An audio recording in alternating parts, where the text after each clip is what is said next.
Hello and welcome to another chapter of a tome pulled right off the shelves at the heart of the Jakuls.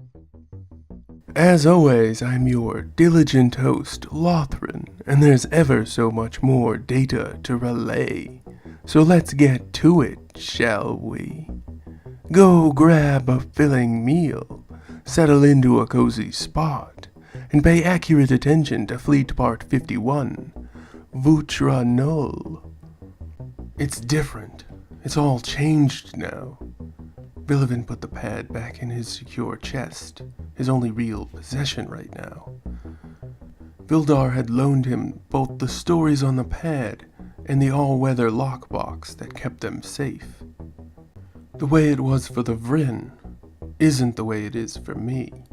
Vilivin tried to reach for Arakash, and he wasn't there.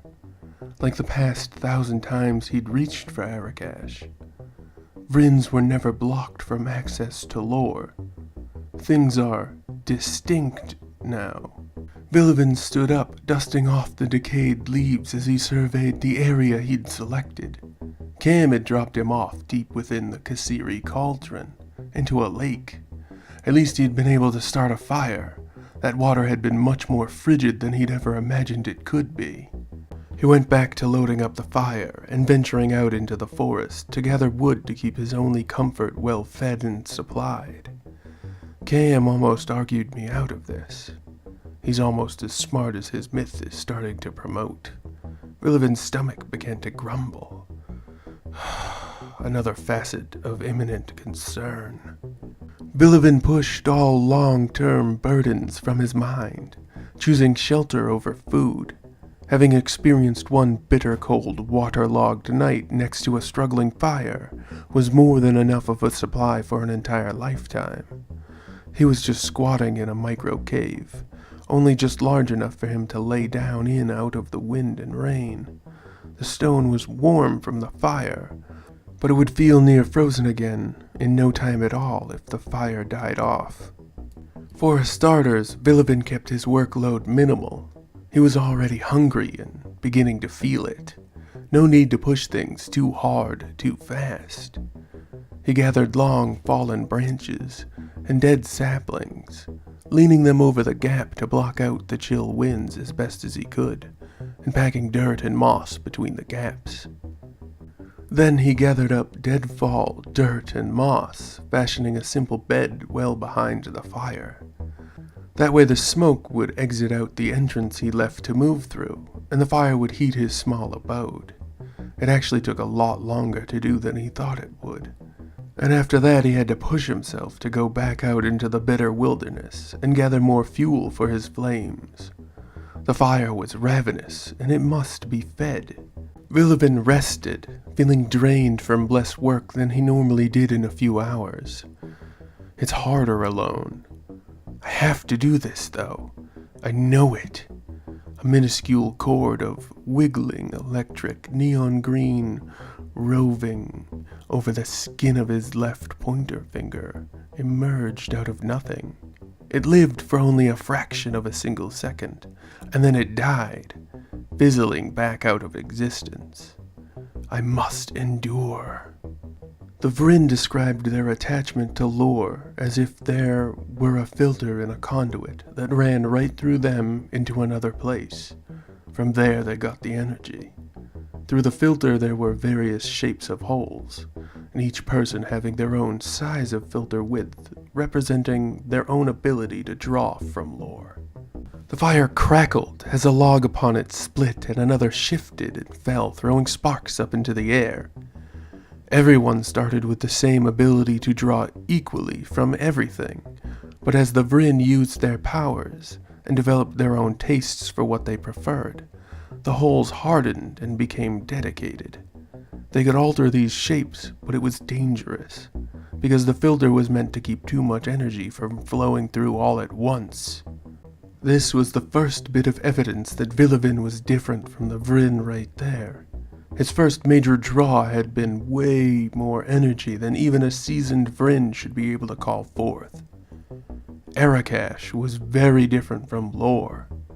Lore had been a sort of imprisoned form of Arakash, maybe, The Vryn had done what they wanted with a tool that they had built themselves.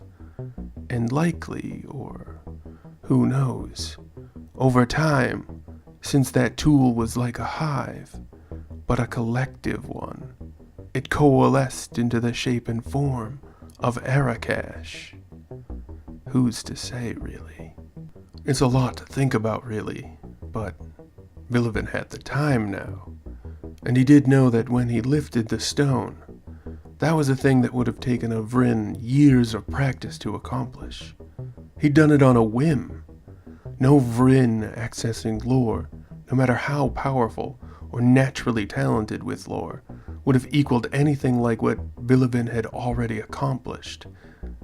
Whenever he felt Arakash, even just the tiny strand from a few minutes ago, it was always a scorching, writhing, burning flame at his most central core. Not in his body or mind, deeper, the very root of his presence. Was that a good word for it? Presence. An accurate enough description. For now it was, at least. Perhaps the fire appeared when he needed it, but no, he hadn't needed the one that had shown up on his finger just now. There goes that hypothesis just as fast as it came along. Feasibly, it could be tied to his exhaustion, or his exertions. It might be that the connection is an action expression of depleted energy levels and elevated stress responses. After all, he'd never felt more stressed than the moments when time had hung upon itself for him. That could also explain his need to come back out here to the cauldron. This was a harsh place that would push him to his very limits repeatedly. Arakash might be trying to show him the way. There was still too much he wasn't sure of yet. And then it began to rain. The sky wasn't doing anything one moment. And then, as if someone unfurled a massive zipper, water practically poured from the heavens in heavy torrents. Fuck you. There went Vilivin's plan to forage for some of the edible plants Vildar had taught him to seek out. He stared into the fire, feeling awashed by another wave of hunger and fatigue, the day slipping away just beyond the fire's light.